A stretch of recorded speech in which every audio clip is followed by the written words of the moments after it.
Shalom, pemirsa Mimbar Betel yang saya kasihi. Saya Pendeta Insinyur Suyapto. Hari ini kita akan membahas tentang hidup benar sebagai anak Allah. Nah, siapakah yang disebut sebagai anak Allah itu? Yohanes 14 ayat 6 mengatakan, Yesus berkata, "Akulah jalan, kebenaran, dan hidup. Tidak ada seorang pun yang datang kepada Bapa kalau tidak melalui aku." Nah, ini adalah hal pertama yang harus menjadi pedoman bagi kita semua. Kalau kita mengatakan kita sebagai anak Allah, anak Tuhan, maka apa yang dikatakan oleh Tuhan Yesus itu harus kita camkan.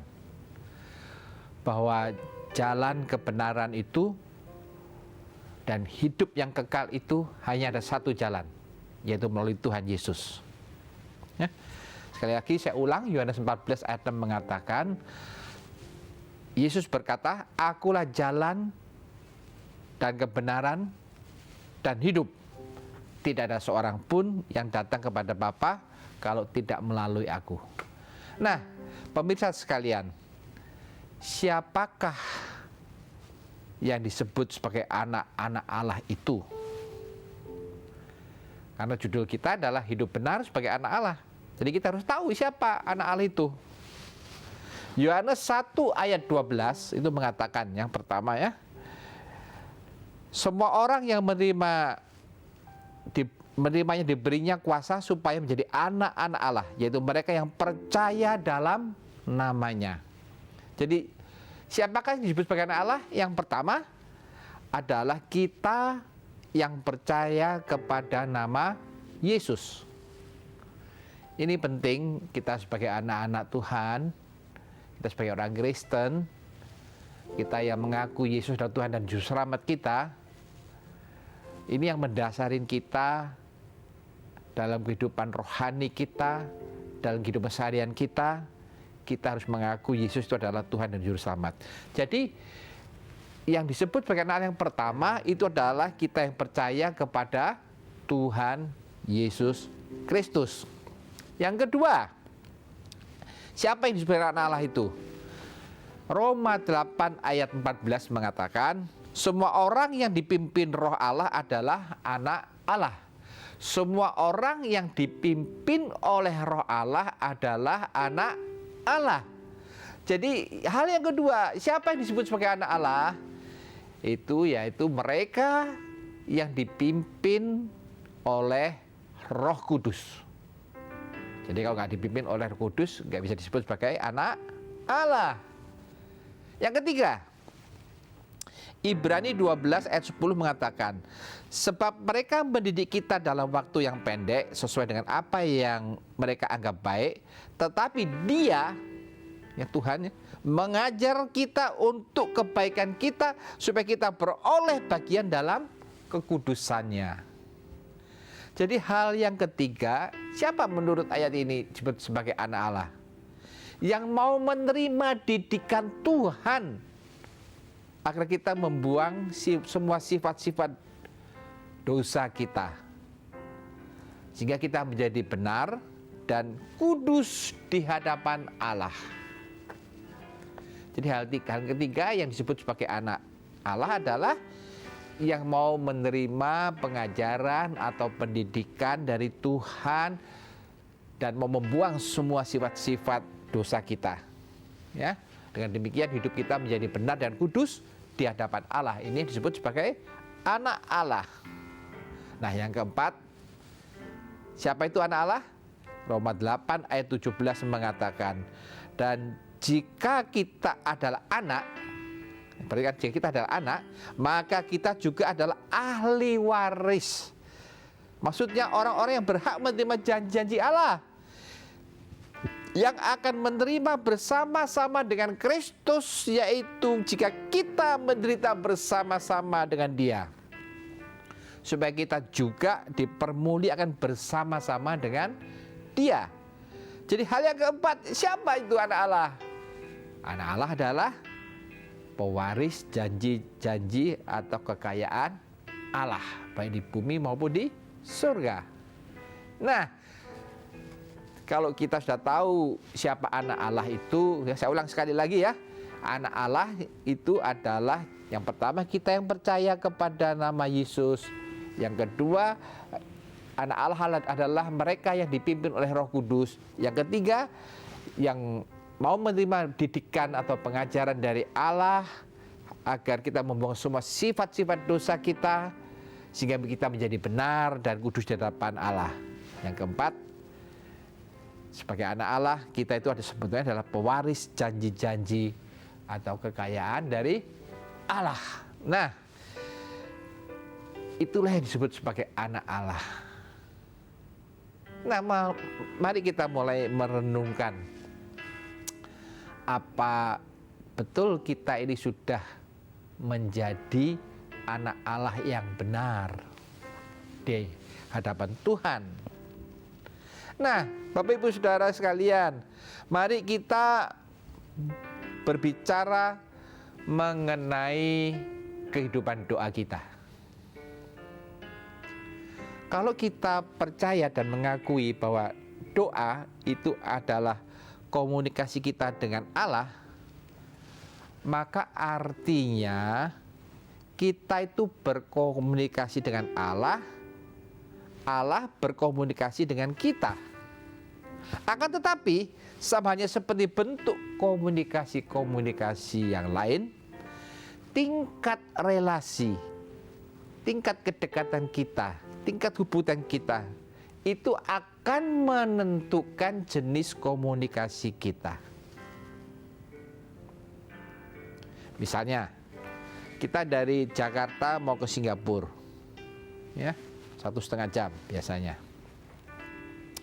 Kalau di sebelah kita itu duduk seorang yang tidak kita kenal, yang belum pernah ketemu sebelumnya, maka apa yang akan kita lakukan? Biasanya kita basa-basi.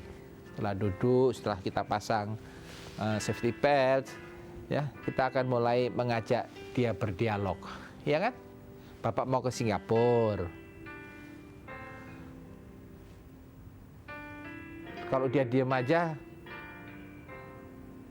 coba kita mancing dengan perkataan lain. Wah, hari ini agak mendung ya, Pak. Kalau dia masih jawab, gitu aja.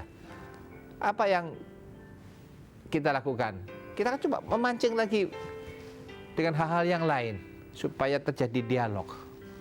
Tapi kalau nggak terjadi atau tidak ada respon dari orang sebelah kita, apa yang akan terjadi? Ya sudah, kita nggak ada pembicaraan apa-apa sepanjang perjalanan yang 1,5 jam terbang itu tadi.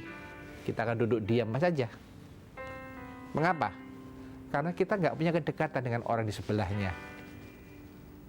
Ya, walaupun kita sudah berusaha berinisiasi, tapi nggak ada respon dari yang lain. Orang yang di sebelah kita, nggak terjadi apa-apa. Namun, coba bayangkan apa yang terjadi.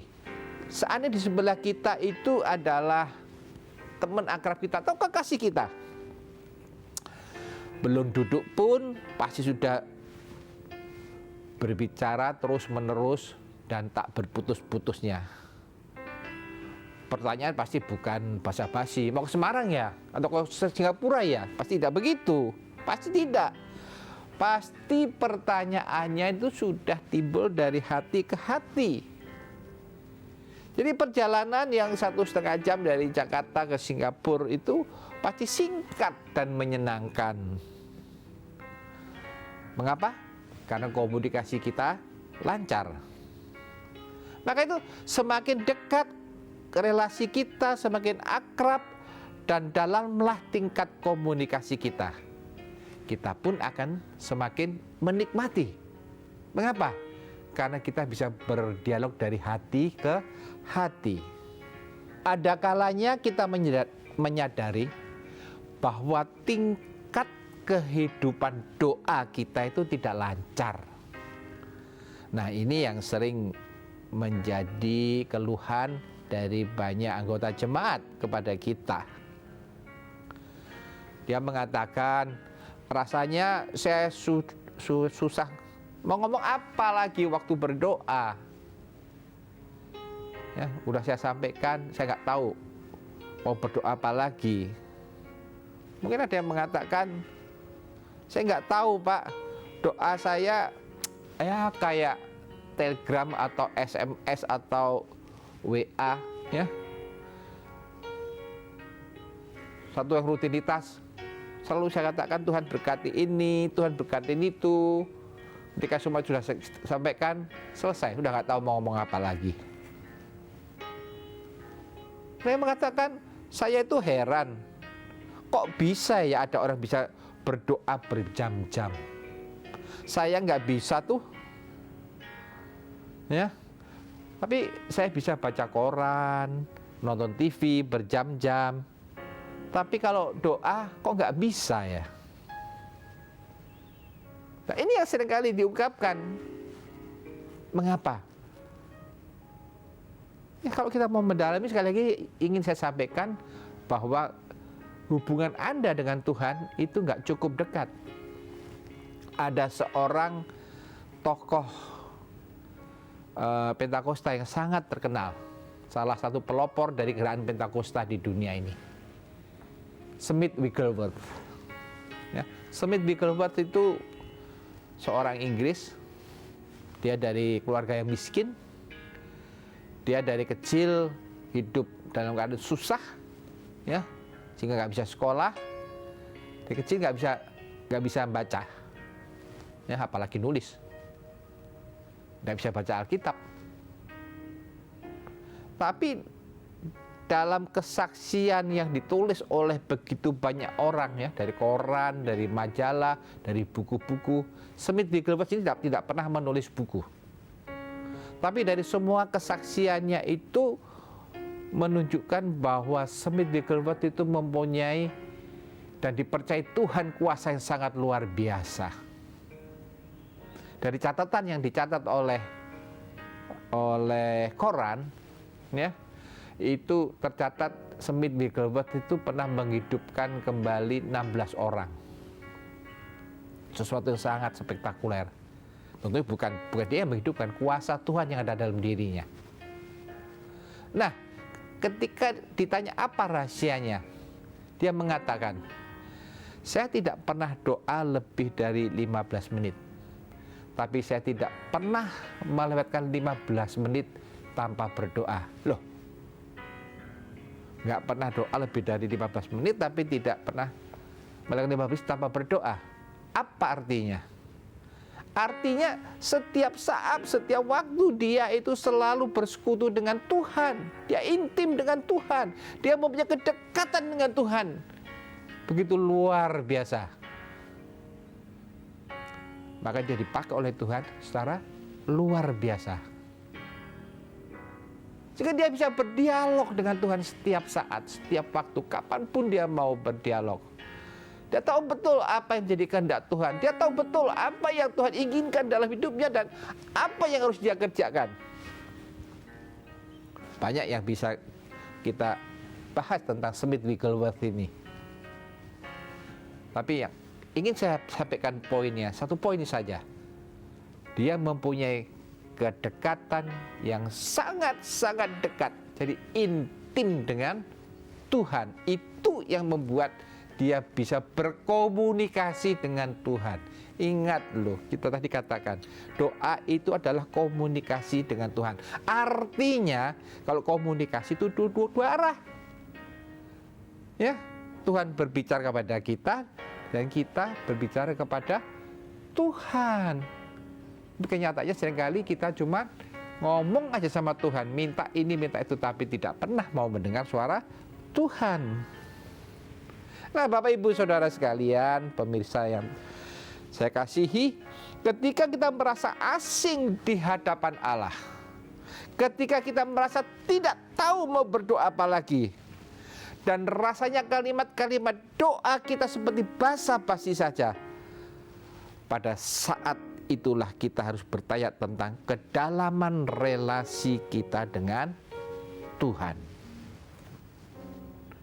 Ini perlu kita tekankan berulang-ulang. Apakah Allah terasa asing bagi kita sehingga kita enggan untuk berkomunikasi dan berbicara? Ini harus jadi perenungan bagi kita semua. Kita tidak tahu mesti mengatakan apa lagi di hadapannya. Kalau itu yang terjadi, cobalah koreksi diri Anda sendiri. Kalau hal itu terjadi pada hidup kita, sesungguhnya ada sesuatu yang tidak beres dalam relasi kita dengan Tuhan.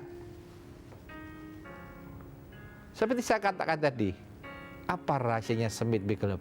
Intim dengan Tuhan. Jadi kita harus intim dengan Tuhan supaya bisa berkomunikasi dengan baik sama Tuhan. Intim dengan Tuhan itulah kuncinya. Kita harus berlatih supaya bisa mendengar suara Tuhan. Satu tip, dan ini memang perlu dilatih untuk mendengar suara Tuhan ini. Tapi biasanya, ketika kita bergumul, ketika kita berkomunikasi dengan Tuhan, suara pertama yang kita dengar tentunya tidak audible, ya, mungkin insert dalam pikiran kita, itu datangnya dari Roh Kudus. Saya ulang ya. Suara pertama yang kita dengar itu biasanya datang dari Roh Kudus. Nah, apa yang terjadi?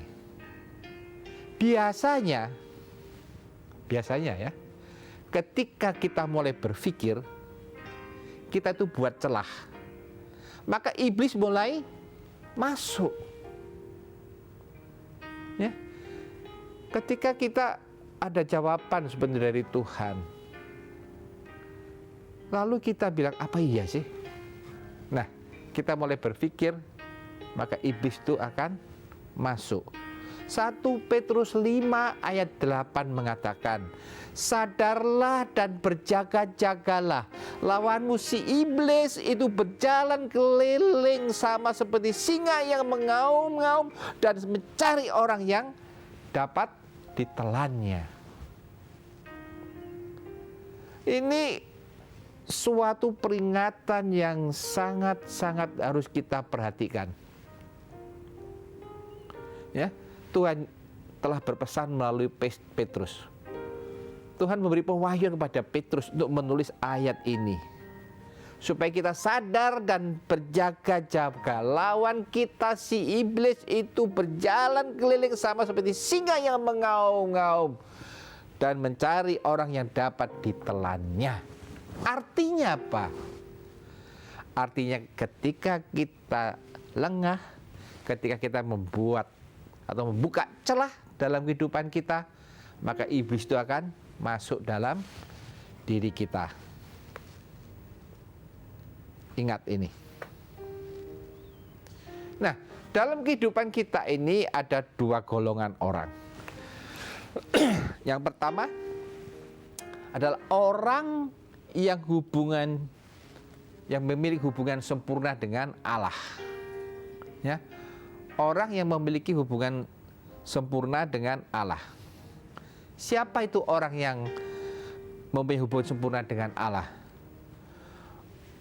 Orang yang menerima Tuhan Yesus Kristus sebagai Tuhan dan Juru Selamat. Perhatikan ini ya. Orang yang memiliki hubungan sempurna dengan Allah, yang pertama itu adalah orang yang menerima Tuhan Yesus Kristus sebagai Tuhan dan Juru Selamat. Karena Tuhan Yesus mengatakan, akulah jalan, kebenaran, dan hidup. Yang kedua, orang yang memiliki hubungan sempurna dengan Allah dan orang-orang yang menjaga hidup terus-menerus agar tetap di dalam kebenaran Allah. Melalui pertobatan yang menghasilkan pembenaran dan penyucian oleh darah Yesus, yang membuat hati Allah senang dan berkenan. Yang ketiga, orang yang kedudukan dan kekuatannya lebih tinggi dan lebih besar dari kedudukan kekuatan iblis. Karena kita memiliki status sebagai anak-anak Allah, yang otomatis juga memiliki kuasa dari Roh Allah. Maka itu ketika ada Roh Allah dalam diri kita, ya, Kedudukan kita itu, kekuatan kita, kekuasaan kita itu lebih tinggi dan lebih besar daripada kedudukan atau kekuatan dari iblis. Yang keempat, coba perhatikan siapa yang punya hubungan sempurna dengan Allah. Orang yang menerima hak penuh dari Allah untuk masuk ke dalam kehidupan kekal dan menerima upah di dalam kerajaannya. Ya. Jadi orang yang menerima hak penuh sebagai anak Allah, itu upahnya adalah surga yang mulia. Yang kedua, tadi kan saya katakan ada dua orang. Satu hubungan yang sempurna, orang yang hubungnya tidak sempurna dengan Allah. Siapa itu? Ya orang yang tidak menerima Tuhan Yesus sebagai Tuhan dan Juru Selamat. Itu hidupnya pasti nggak selamat. Yang kedua, orang-orang yang hidup di bawah kendali dari roh-roh jahat, roh najis, dan berada dalam cengkeraman kuasa iblis atau Lucifer. Yang ketiga, orang yang menuju alam maut. Itu neraka bagiannya. Kebinasaan di neraka. Yakni mengalami penderitaan selama-lamanya karena tersisa oleh api dan belerang sangat panas. Ingat loh, panasnya api di dunia ini tidak bisa disamakan dengan panasnya api di neraka. Api di neraka itu akan sangat-sangat panas, itu menurut catatan Alkitab. Nah, jadi ada dua golongan orang ini. Mana yang jadi pilihan Anda? Anda mau mempunyai hubungan yang sempurna dengan Allah, atau Anda jauh dari Allah? Tapi good news-nya, kabar baiknya, Allah itu menginginkan umat manusia, tidak hanya murid-muridnya, umat manusia, tentunya di dalam termasuk anak-anaknya, diselamatkan. Maka dia mengorbankan dirinya di kayu salib untuk menebus segala dosa-dosa kita. Dan Tuhan itu berkehendak membentuk pemerintahan Allah di muka bumi ini. Tujuannya apa? Sekali lagi, supaya menyelamatkan umat manusia. Maka Tuhan itu berfirman untuk menyampaikan pesan-pesan, menyampaikan keinginannya. Ada dua cara Tuhan menyampaikan pesan-pesannya itu, tertulis dan lisan. Firman yang tertulis itu terkenal dengan Alkitab kita, itu ditulis oleh orang-orang yang mendapat pewahyuan dari Roh Kudus, sehingga mereka bisa mencatat apa yang jadi keinginan Tuhan, apa yang jadi maunya Tuhan, apa yang jadi perintah Tuhan, sehingga kita sebagai anak-anak Tuhan, anak-anak Allah, bisa mengerti sebetulnya apa yang dimauin Tuhan dalam hidup kita ini. Sedangkan yang lisan itu kita bisa mendengar dari pewahyuan-pewahyuan kalau kita punya kedekatan dengan Tuhan. Ya. Maka itu ketika firman itu ditulis, ya saya sangat menganjurkan, renungkan firman itu dan lakukan dalam hidupmu, serta beritakan kepada orang lain. Nah, Yohanes 14 ayat 26 mengatakan, tetapi penghibur, yaitu Roh Kudus, yang akan diutus oleh Bapa dalam namaku, dialah yang akan mengajarkan segala sesuatu kepadamu dan akan mengingatkan kamu akan semua yang telah kukatakan kepadamu. Nah, ini yang menarik. Ketika Tuhan sudah naik ke surga dan kenaikan, dia mengutus Roh Kudus, ya, supaya ada dalam diri kita semua. Maka itu ketika firman Tuhan kita dengar, kita terima, dan kita izinkan Roh Kudus bekerja, maka Roh Kudus itu akan bekerja sama dengan roh manusia, sehingga firman Tuhan akan menyegarkan iman kita.